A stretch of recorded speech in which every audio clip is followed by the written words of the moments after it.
सलाम शलोम खुदा एलोहिम की सलामती आपके साथ हो और उसी का पाक पवित्र हाथ आप सबके घरानों पे कलीसियों पे बना रहे, आमीन। तो हिब्रू अल्फ़ाबेट्स के हमने स्टिकर्स भी तैयार किए हैं जो आप ऑर्डर्स कर सकते हैं।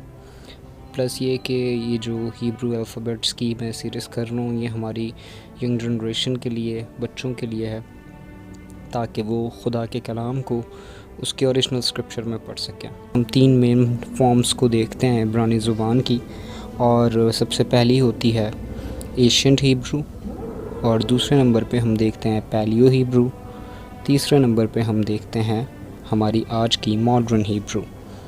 तो बढ़ते हैं आज के हमारे 13th अल्फ़ाबेट की तरफ, और 13वां अल्फ़ाबेट जो बनता है मेम का, यानी कि मिम या मेम, इसका जो साउंड है वो है या म,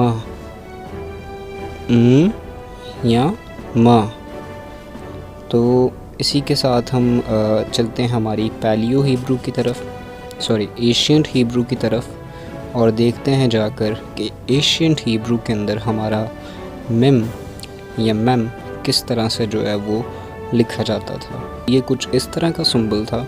ये आपको देखकर ऐसा लग सकता है कि 3 माउंटेन्स हैं इजिप्ट के, लेकिन ये वो नहीं है, ये एक्चुअली वाटर की, पानी की तस्वीर है। तो आइए अब मैम पैलियो हिब्रू के अंदर कैसा दिखता था इसको जानने से पहले जान लेते हैं कि मैम के मतलब क्या है।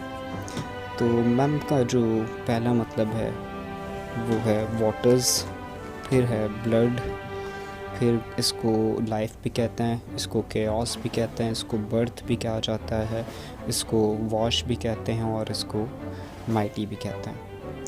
प्लस इसकी हम जानते हैं न्यूमेरिक वैल्यू को, और मैम की जो न्यूमेरिक वैल्यू है वो है 40। तो ये अब बढ़ते हैं हमारी पैलियो हिब्रू की तरफ। तो पैलियो हिब्रू के अंदर हमारा जो मैम है वो कुछ इस तरह से दिखाई देता था। तो ये आपको एशियंट हिब्रू का जो है ये वो थोड़ा सा लग सकता है इसमें टच, और कुछ को ऐसा लग सकता है कि डब्ल्यू को ज़्यादा कर दिया, लेकिन मैम है वो। तो मॉडर्न हिब्रू के अंदर आज हमारी कैसा लिखा जाता है मैम, ये कुछ इस तरह से लिखा जाता है, और ये दोनों से बिल्कुल डिफरेंट है। Still interested to learn more? तो बढ़ते हैं आगे और जानते हैं कि मैम से क्या वर्ड्स बनते हैं। रोज़ की हमारी ज़िंदगी में यूज़ होने वाला लफ्ज़ है माइम, यानी कि वाटर, पानी, पानियों को कहा जाता है। मिशपाखा, इसका मतलब है फैमिली, घर वाले। मलख यानी कि किंग, बादशाह, मैसेंजर, पैगंबर। इसी के साथ हमारा आज का ये लेसन कंप्लीट होता है मैम का, और हमने सीख ली हैं 3 वर्ड्स, और प्लस हमने देखा कि ये एशियंट हिब्रू में कैसा दिखता था, पैलियो हिब्रू में कैसा दिखता था, और आज हमारी मॉडर्न हिब्रू में कैसा लिखा जाता है। तो मैं मिलता हूँ अब आपको नेक्स्ट वीडियो में।